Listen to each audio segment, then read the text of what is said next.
தலைப்பு செய்திகள்.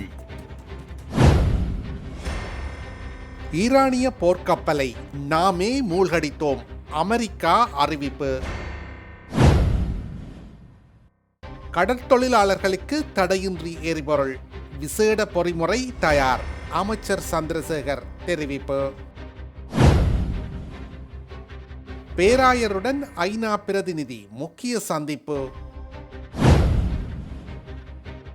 எரிபொருள் விநியோகத்திற்கு QR நடைமுறைப்படுத்துங்கள், வடக்கு மாகாண அதிபர் சங்கம் ஜனாதிபதியிடம் கோரிக்கை. விரிவான செய்திகள்.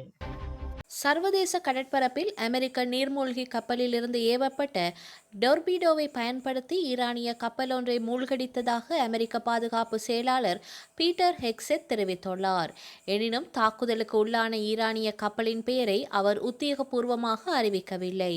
இதேவேளை ஐரிஸ் டீனா என்று அழைக்கப்படும் ஈரானிய போர்க்கப்பல் ஒன்று நேற்று அதிகாலை இலங்கைக்கு தெற்கே சுமார் 40 கடல் மைல் தொலைவில் விபத்துக்குள்ளாகி மூழ்கியுள்ளதாக இலங்கை கடற்படை அறிவித்துள்ளது.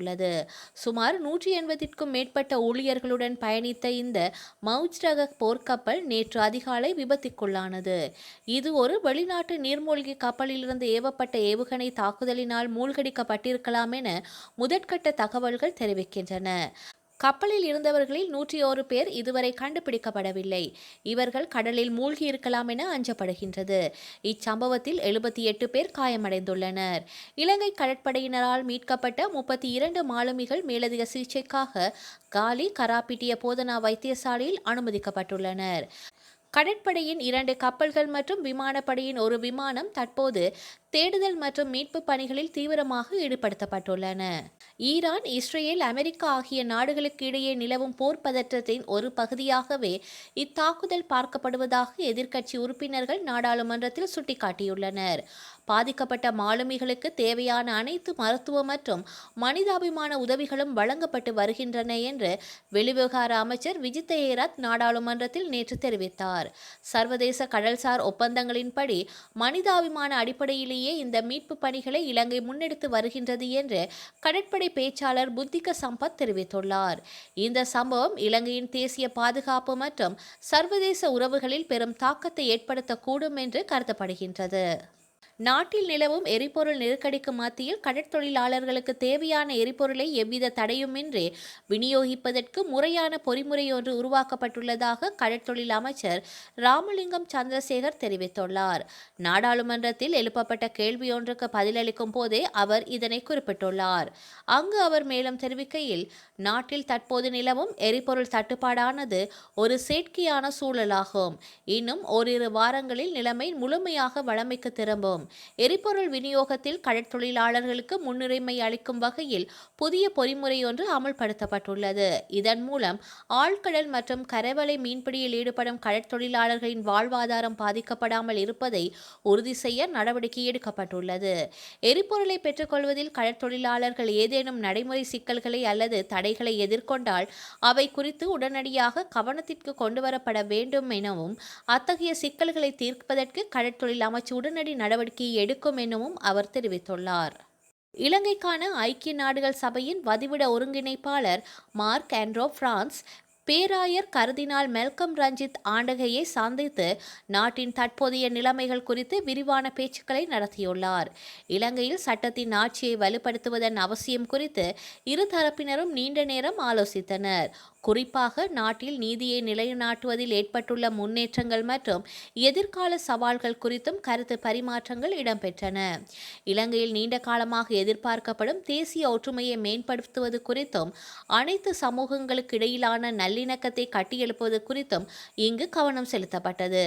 நீதிமிக்க முன்னேற்ற பாதையை உருவாக்குவதற்கு அனைத்து தரப்பினரும் ஒன்றிணைந்து செயற்பட வேண்டியதன் முக்கியத்துவத்தை இருவரும் வலியுறுத்தினர். தற்போது நாட்டில் முன்னெடுக்கப்பட்டு வரும் கல்வி மறுசீரமைப்பு செயல்முறைகள் குறித்து இச்சந்திப்பில் விசேட விதமாக கலந்துரையாடப்பட்டது.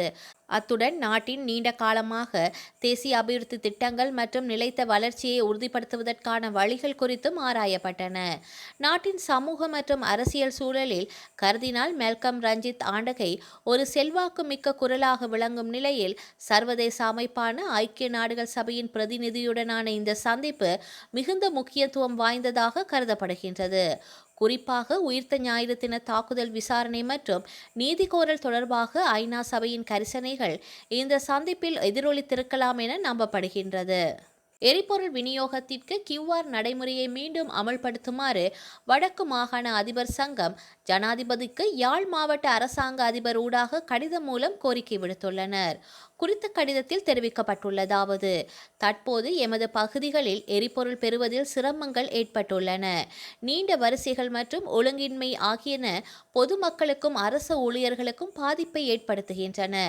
எரிபொருள் பெறுவதற்கு 3 அல்லது 4 மணித்தியாலங்கள் வரிசையில் காத்திருக்கும் அவல நிலை தொடர்கின்றது. அதிபர்கள் மற்றும் ஆசிரியர்கள் தங்களது கடமைகளை சிறப்பாக நிறைவேற்ற எரிபொருள் அவசியமாக உள்ளது. எனவே எரிபொருள் விநியோகத்தை சீரமைத்து தேவைக்கேற்ப நியாயமான முறையில் பகிர்ந்தளிக்க QR குறியீட்டு நடைமுறையை மீண்டும் நடைமுறைப்படுத்துமாறு அன்புடன் கோருகின்றோம். இக்கோரிக்கையை கருணையுடன் பரிசீலித்து தேவையான நடவடிக்கைகளை எடுக்குமாறு பணிவுடன் வேண்டுகின்றோம் என்றுள்ளது.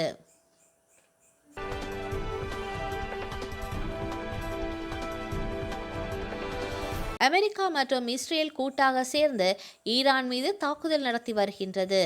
ஈரான் தனி நாடாக நின்று வளைகுடா நாடுகள் இஸ்ரேல், துருக்கி மீது தாக்குதல் நடத்தி வருகின்றது. இன்னும் எத்தனை நாட்களுக்கு இந்த போர் நீளும் என்று தெரியவில்லை. அமெரிக்காவுக்கு பிரிட்டன், பிரான்ஸ் போன்ற நாடுகள் விமான தளத்தை வழங்கி ஆதரவு தெரிவித்துள்ளன. ஈரான் உச்ச தலைவர் அயதுல்லா அலி கமேனி கொல்லப்பட்டதற்கு ரஷ்யா, சீனா கண்டனம் தெரிவித்தன. பேச்சுவார்த்தை மூலமாக போரை முடிவுக்கு கொண்டுவர இரு நாடுகளும் அழைப்பு விடுத்துள்ளன. அதை தவிர்த்து போரிலின்று விலகியே உள்ளன. இந்த நிலையில் அமெரிக்காவின் பாதுகாப்பு செயலாளர் ஹெக்ஸெத் பத்திரிகையாளர் சந்திப்பின் போது சீனா, ரஷ்யா குறித்து கூறுகையில், சீனா மற்றும் ரஷ்யா குறித்து என்னிடம் எந்த தகவலும் இல்லை.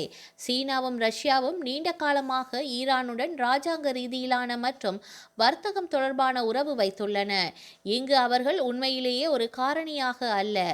எங்களுடைய பிரச்சினை அவர்களுடன் இல்லை.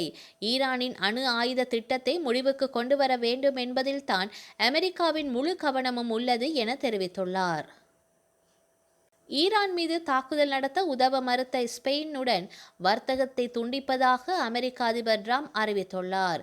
அமெரிக்கா தனது போர் விமானங்களை ஸ்பெயினின் ரோட்டோ மற்றும் மொரோன் இராணுவ தளங்களில் நிறுத்தி வைத்திருந்தன. இந்த போர் விமானங்களை கொண்டு ஈரானை தாக்க அமெரிக்கா திட்டமிட்டது. இதற்கு தங்களின் தளங்களை பயன்படுத்த அமெரிக்காவிற்கு ஸ்பெயின் அனுமதி மறுத்தது. ஈரான் மீது தாக்குதல் நடத்துவதற்கு தங்கள் இராணுவ தளவாடங்களை பயன்படுத்துவதற்கும் ஸ்பெயின் அரசு மறுத்துவிட்டது. இதனால் அமெரிக்கா, ஸ்பெயின் இடையேயான வர்த்தகத்தை முற்றிலும் துண்டிப்பதாக அமெரிக்க அதிபர் டொனால்ட் ட்ரம்ப் தெரிவித்துள்ளார். இது தொடர்பாக அவர் கூறும்போது, ஈரானுக்கு எதிரான போரில் இராணுவ உதவிகளை செய்ய ஸ்பெயின் மறுத்துவிட்டது. ஸ்பெயினுடனான அனைத்து வர்த்தகத்தையும் துண்டித்துக் கொள்கின்றோம். இனி ஸ்பெயினுடன் எந்த உறவும் வைத்துக் கொள்ள விரும்பவில்லை. இப்போது ஸ்பெயின் அவர்களின் இராணுவ தளங்களை பயன்படுத்த முடியாது என்று கூறிவிட்டது. ஆனால் விரும்பினால் அவற்றை நாம் பயன்படுத்துவோம். நாங்கள் அங்கு பறந்து செல்வோம். யாரும் எங்களுக்கு எதிர்ப்பு தெரிவிக்க முடியாது என தெரிவித்துள்ளார். மும்பை மற்றும் தேசிய பங்கு சந்தைகள் கடும் சரிவை சந்தித்துள்ளன. நேற்று சென்செக்ஸ் 1122 புள்ளிகள் சரிந்து 79,116 என்ற நிலைக்கு வந்தது. இது கடந்த 6 மாதங்களில் இல்லாத மிகப்பெரிய வீழ்ச்சியாகும். நிப்டி சுமார் 385 புள்ளிகள் சரிந்து 480 என்ற நிலைக்கு சென்றது. இதுவும் கடந்த 6 மாதத்தில் இல்லாத மிகப்பெரிய வீழ்ச்சியாகும். ஈரான், அமெரிக்கா, இஸ்ரேல் மோதல் உலக நாடுகளை பதற்றத்தில் ஆழ்த்தியுள்ளன.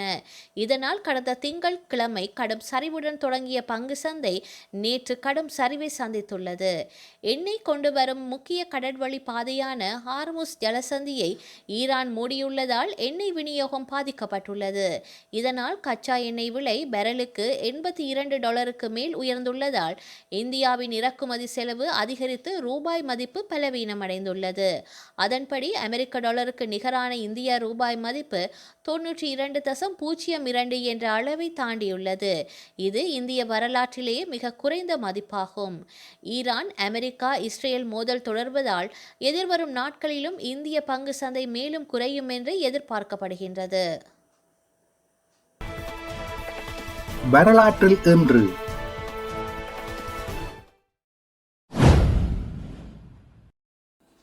1964 இலங்கையில் அவசரகால சட்டம் அமுலாகியது. 1998 இலங்கை தலைநகர் கொழும்பில் மருதானை பகுதியில் மேற்கொள்ளப்பட்ட பேருந்து குண்டு தாக்குதலில் 40 பேர் வரை கொல்லப்பட்டனர். 250 பேர் காயமடைந்தனர்.